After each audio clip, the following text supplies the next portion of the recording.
Muchísimas gracias, buenos días, queridos amigos, amigas mexicanos. Es un honor muy grande estar aquí con ustedes, es un honor muy grande volver a México, un placer muy grande. Me gustaría inicialmente agradecer profundamente a Alejandro y Ángela por todo el cariño y atención durante la preparación por este viaje. Decirles que estoy realmente muy contento de estar acá. Tenemos hoy algunas presentaciones y esta es la primera presentación. Vamos a hablar de un tema que los cirujanos en postoperatorio, los especialistas en enfermos críticos se ven con este problema, que es cómo hacer nutrición en enfermos con el intestino hipoperfundido.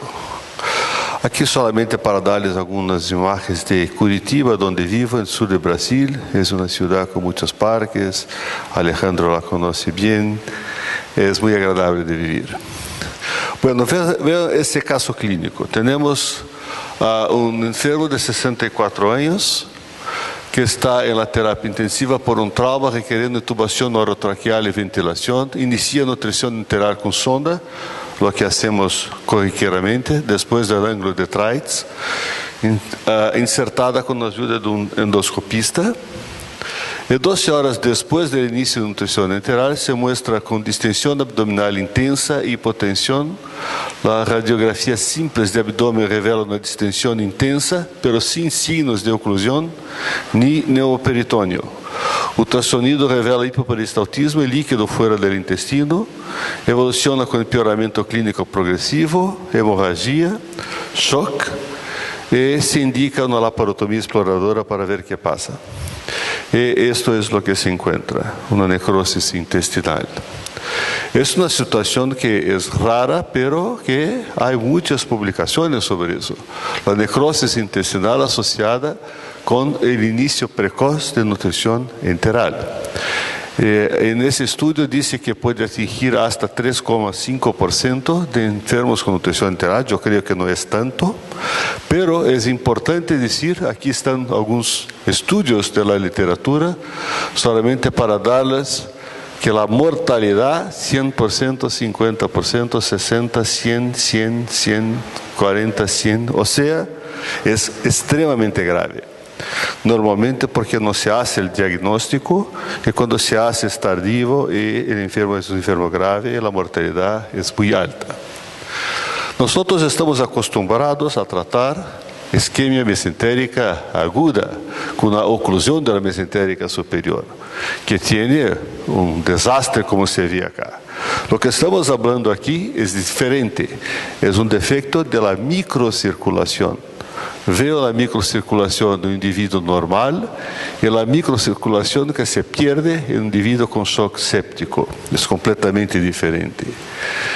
Y veo ustedes que el flujo sanguíneo visceral se cambia enormemente. Solamente una anestesia general con incisión ya hace una baja del flujo visceral de 40 hasta 50%. Es muy importante. Si hay sepsis, hemorragia, quemadura, puede llegar hasta 70%. Veo acá aún más importante una queda del volumen sistémico de 3 a 5%, puede bajar el flujo visceral abdominal de unos 50 hasta 70%. O sea, ese gran impacto en el flujo visceral es muy importante y responsable. Incluso con la isquemia hay un otro mecanismo aún más grave, que es lo que se llama la reperfusión. Aquí ustedes ven lo normal, durante una isquemia de 40 minutos, eso naturalmente son ratas, y se ve el fenómeno de la reperfusión. Aquí está la clave de muchos problemas graves que ocurren en esa situación. La isquemia produce radicales libres, que son muy importantes para el daño celular. Por lo tanto, esta isquemia produce esos radicales libres. Tenemos una isquemia con metabolismo anaeróbico, queda de pH, glicólisis, aumento de ácido láctico, lo que inhibe la ATPasa, aumento de sodio y potasio, que va a ser edema y pérdida de integridad celular, que si sigue con isquemia va a haber una necrosis completa. Si se restablece el flujo, vamos a ver la lesión de reperfusión. Por tanto, si hay necrosis, cirugía o si no, muerte. Pero vamos a ver qué pasa con la lesión de reperfusión. Esta lesión de reperfusión es muy importante y muy compleja. Veo que libera lo que se llama los radicales libres, que tienen una serie de implicaciones aquí demonstradas. Por ejemplo, liberación de citocinas que están acá, que van a ser responsables por edema, disfunción endotelial y lesión mitocondrial, que van a hacer apoptosis y muerte celular. Essa disfunção endoteliar, por lo tanto, vai ser aumento de permeabilidade vascular, migração de leucocitos, edema. Esta marginalização é muito importante para ativar o endotélio vascular. Aqui você vê leucocito se aproximando da margem. Esse é fenômeno importante, esta adesão dos leucocitos, que vai ativar todo esse sistema. Então, nessas situações, o que podemos fazer? Se há uma hipoperfusão esplêncnica, a nutrição enteral pode ser vista de duas maneiras. De uma maneira, pode estimular a perfusão pós-prandial, como nós temos fisiológicamente. Quando nós comemos, há uma vasodilatação e uma melhora do fluxo mesentérico. Com isso, preservar a barreira mucosa e com isso, melhorar a função imune. Por lo tanto, nutrição precoz seria benéfica.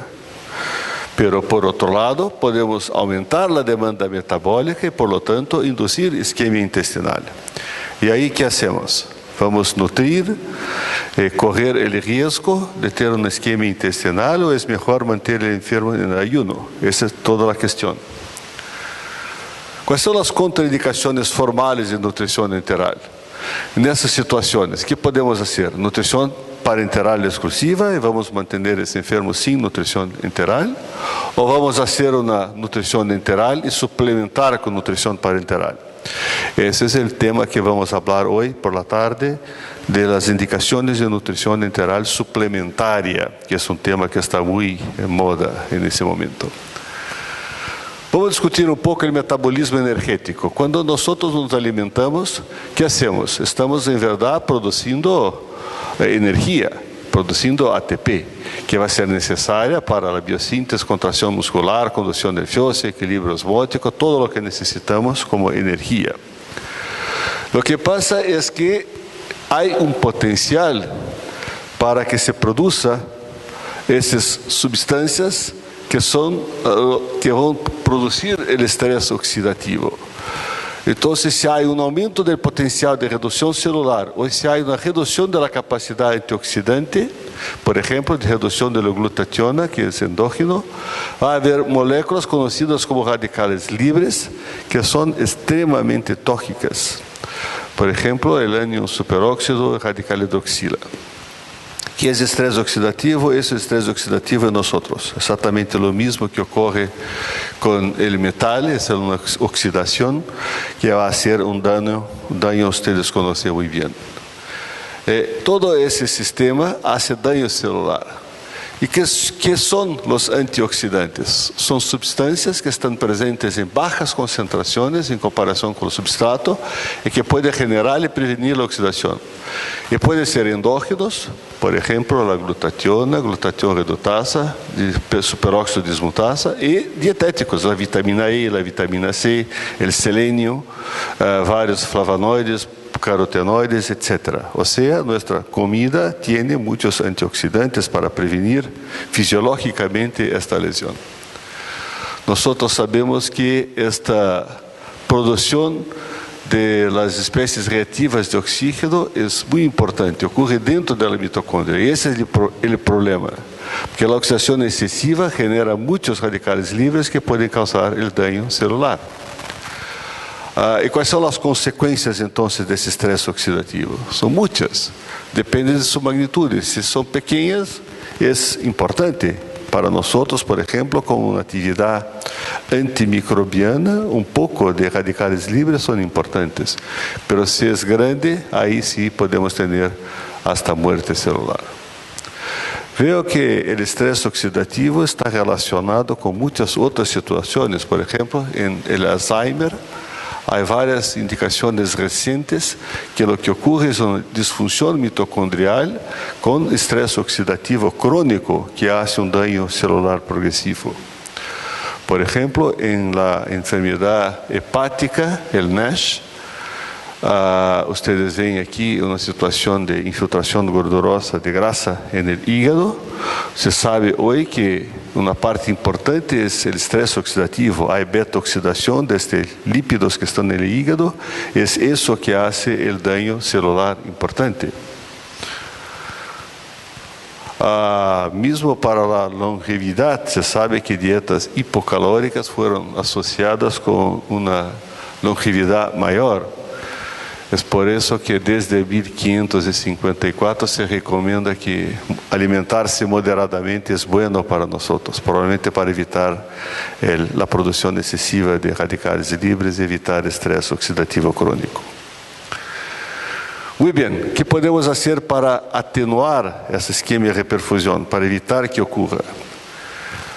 Primero vamos a estudiarlo. Entonces, en el laboratorio hay varios modelos experimentales muy bien hechos. Si hay una gradación histológica de isquemia intestinal para podermos comparar estudios con intervenciones distintas. Por tanto, hay gradaciones que son bien establecidas.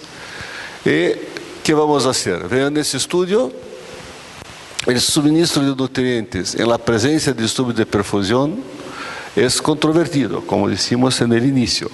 Los efectos de la nutrición enteral y tal vez algunos fármacos nutrientes podrían incrementar, estimular el flujo sanguíneo y evitar este daño celular. Naturalmente, eso está relacionado con la ruta, tiempo de infusión y tipo de nutrientes implicados. Eso que vamos a discutir ahora. Veo que en condiciones basales, 20 a 25% del gasto cardíaco es necesario para proporcionar flujo sanguíneo suficiente para el intestino, más o menos un quinto a un cuarto. Pero después de la ingestión de nutrientes, eso sube acentuadamente. Si se come mucho, hay un desvío muy importante de flujo sanguíneo, que es máximo entre 5 a 60 minutos del periodo postprandial. Y lo que se sabe es que la composición de la dieta influye en este flujo sanguíneo mesentérico. Por lo tanto, ahí está el interés de administrarnos, tal vez, algunos nutrientes específicos para estimular el flujo sanguíneo mesentérico. Bueno, la nutrición enteral precoz está recomendada para enfermos críticos. Probablemente la nutrición enteral es más benéfica para el intestino. Hay una tendencia de asociarnos, eso que vamos a discutir después, para evitar lo que se llama síndrome de la sobrealimentación y la hipoperfusión intestinal. Muy bien. Esos enfermos críticos tienen ese periodo de hipoflujo mesentérico que puede resultar, como ya decimos, en falla múltipla, necrosis y muerte. ¿Qué vamos a hacer entonces? Vamos a discutir qué podemos hacer como nutrientes, algunos inmunonutrientes. El primer y muy interesante es la arginina. ¿Por qué la arginina? Porque es la precursora del óxido nítrico, y el óxido nítrico es un potente vasodilatador. Por lo tanto, el concepto es interesante. Si yo estoy preocupado en tener bajo flujo, tener un vasodilatador podría ser interesante. Se ha demostrado que la suplementación de arginina puede ser benéfica, por ejemplo, después de un choque hemorrágico. En quemados aumenta el flujo sanguíneo, disminuye el ácido láctico. En sepsis aumenta la producción de óxido nítrico. Pero el problema es que si el enfermo está con bajo flujo sistémico y se hace una vasodilatación excesiva, se puede empeorar el bajo flujo. Y hay estudios que han demostrado en enfermos con shock un aumento de mortalidad con la arginina. Por lo tanto, lo que se tiene aquí es que probablemente un poco sería interesante, pero no mucho, porque se puede hacer disfunción cardíaca, lesión citotóxica. El otro nutriente que se estudia es la glutamina. Durante este periodo de hipoperfusión esplánctica, la fuente de energía para la mucosa intestinal es insuficiente y nosotros sabemos que la glutamina es un importante nutriente para el intestino. Ahí sería su interés. Pues sería metabolizada esencialmente por los enterocitos, con eso protegería el intestino durante el periodo de isquemia intestinal. Un otro punto importante de la glutamina es que la precursora de la glutationa, que como decimos antes, es un antioxidante endógeno. Por lo tanto, sería una otra función importante. También es muy importante para el equilibrio ácido básico. Por lo tanto, la glutamina aparece como un candidato interesante como nutriente para estas situaciones. Podría ser por vía parenteral, podría ser por vía enteral. Realmente hay diversos estudios, al menos 2 metaanálisis, más de 20 estudios clínicos experimentales que demuestran que la glutamina en condiciones críticas puede disminuir morbilidad, disminuir días de hospitalización y disminuir mortalidad. Y específicamente en situaciones de hipoperfusión esplêncnica, podría disminuir la estasis, la distensión abdominal y la intolerancia. Hay varios estudios que han demostrado esos endpoints laterales, secundarios, que aquí para ese tema son importantes. Demuestran que el intestino está funcionando bien.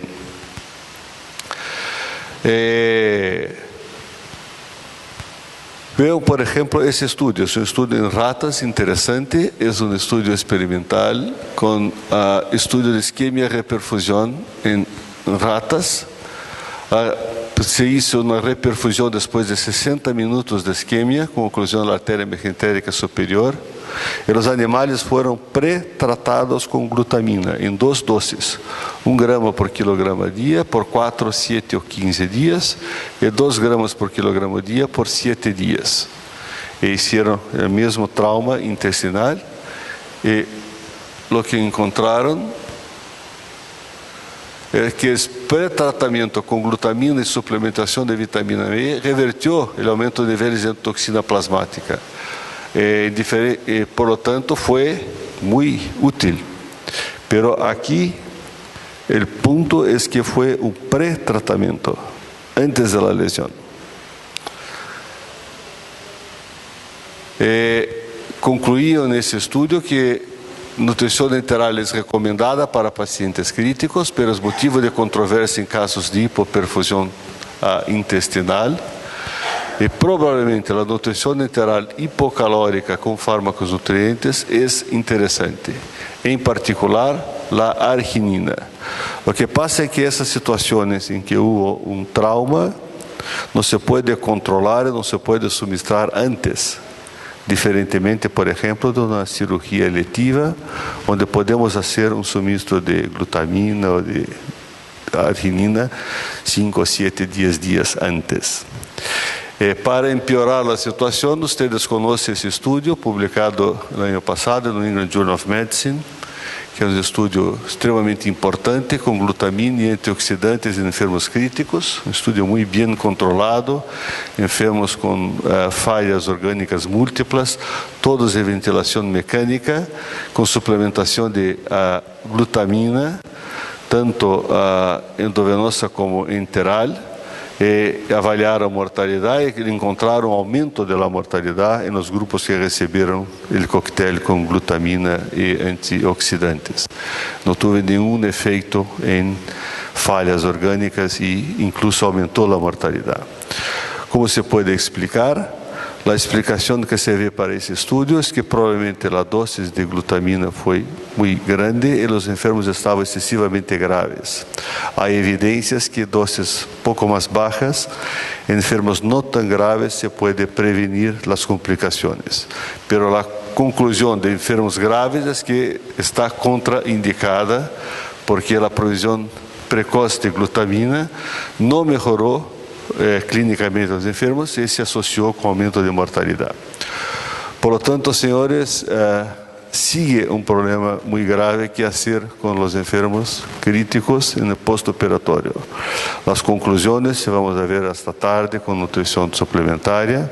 Es lo que decíamos antes, probablemente la hiponutrición enteral en sentido de estimular levemente la perfusión mesentérica, sigue siendo la manera preferencial de nutrir nuestros enfermos graves en situaciones de enfermedad crítica. Muchísimas gracias.